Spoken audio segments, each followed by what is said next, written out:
Before you continue listening, I need to warn you about something. There is an old Japanese poem called Tomino's Hell.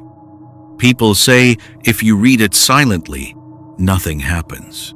But if you read it out loud, something hears you. And once it hears you, it doesn't stop listening. Now, normally I don't believe in cursed things. Not cursed rituals, and definitely not cursed poems. Pause. But 3 weeks ago, something happened that I still can't explain. And it all started with a comment on one of my videos. It was close to midnight. Rain was hitting my apartment window while I sat at my desk editing a horror video. Just another normal night working on creepy stories. Urban legends, ghost sightings, internet mysteries, the usual stuff. Then I saw a comment that simply said, "If you want a real horror story, search Tomino's Hell." That was it.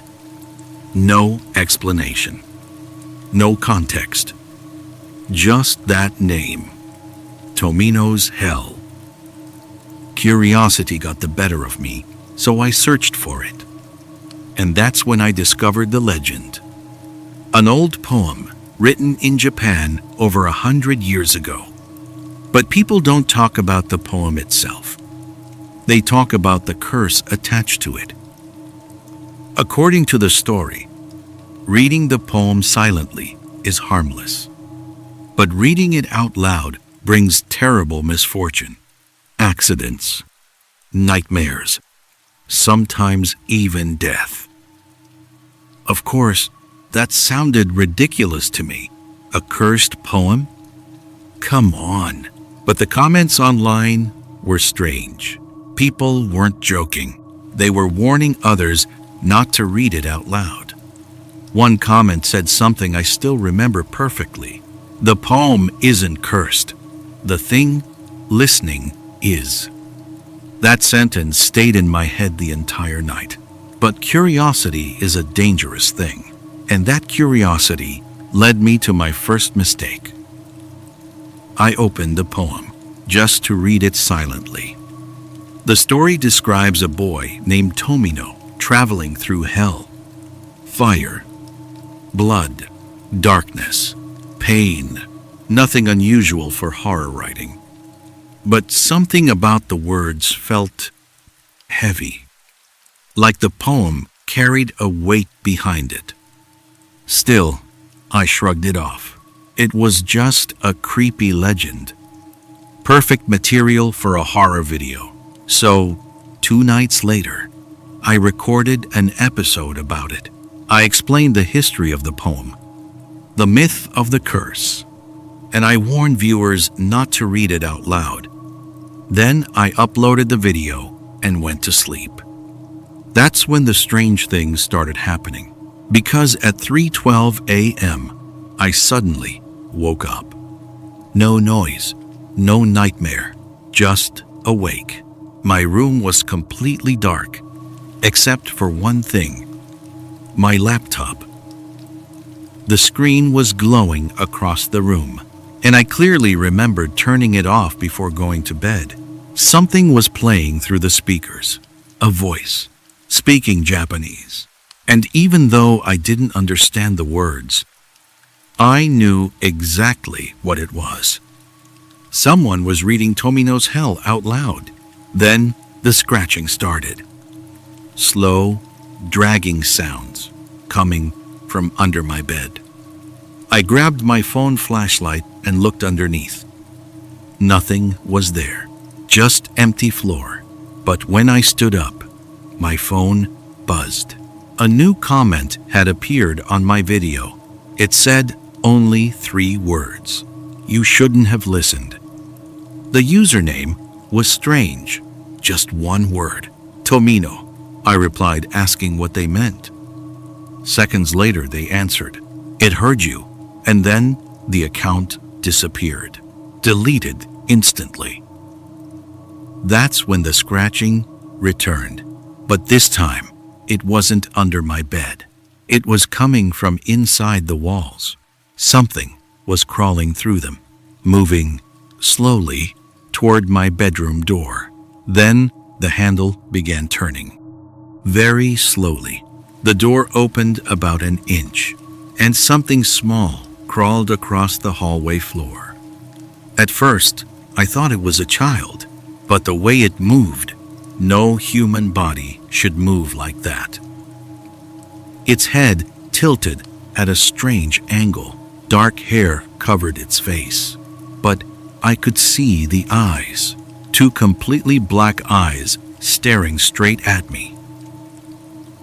The creature stopped in the doorway. Then it whispered something in English. You listened. The lights flickered violently, and the laptop screen turned on again by itself. The poem appeared on the screen, the final lines waiting to be read, and suddenly dozens of whispers filled the room, all repeating the same words. Finish it. My instincts told me not to do it. Everything about the legend warned against reading the poem out loud, but the whispers kept growing louder, closer, inside my head. So I did the one thing I should never have done. I read the final lines of the poem out loud, and the moment I finished, the room went completely silent. Then the laptop screen turned black, and new words typed themselves across the display. He heard you. Behind me, something breathed, not the childlike creature from before. Something much bigger, much older. A deep voice whispered behind my chair. Thank you. That's when I realized something terrifying. The crawling child wasn't the curse. It was just the messenger.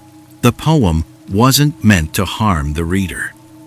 It was meant to open something, a door. And by finishing the poem, I opened it. The last thing I saw that night was its reflection in my laptop screen. A tall shape bending inside my room, long arms reaching toward the floor, and two enormous black eyes staring directly at me. Before everything went dark, it whispered one final sentence. Now others will read it too. That was 3 weeks ago. Since then, videos about Tomino's hell have started spreading online again. People testing the curse, reading the poem out loud, trying to prove it isn't real. And every time someone reads it, another door opens. So if you ever find the poem online and you feel tempted to read it out loud, remember something. The poem itself isn't cursed, but something might still be listening. And if you've listened to this entire story, there's a chance it already knows your voice. So I need to ask you something before this video ends. Did you hear anything strange while listening? A whisper, a scratch, maybe something moving behind you right now? If you did, don't ignore it. And whatever you do, don't read the poem out loud. Because if you do, I might not be the only one listening anymore.